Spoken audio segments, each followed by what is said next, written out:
Zarbasi ishlab olyapti. Hakamga bunaqa borish bilmadim. Sariq kartochka bilan ogohlantiriladi.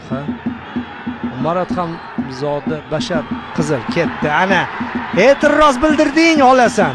Bu hakamga Sergeyevniki ham jahli chiqib ketyapti. Nima qilyapsan deyapti. Jamoa sardori sifatida kasalmisan deyapti. Bo'ldi. Asabni ko'rsatgandan keyin bo'ldi. Hakam hazillashib o'tirmaydi bunaqa payt. Nima qiladi hakamga? Yon chiziq hakamiga borib nimani isbotlamoqchi bo'ldi? Ikkita sariq oldi ketidan. Bashar farzandi.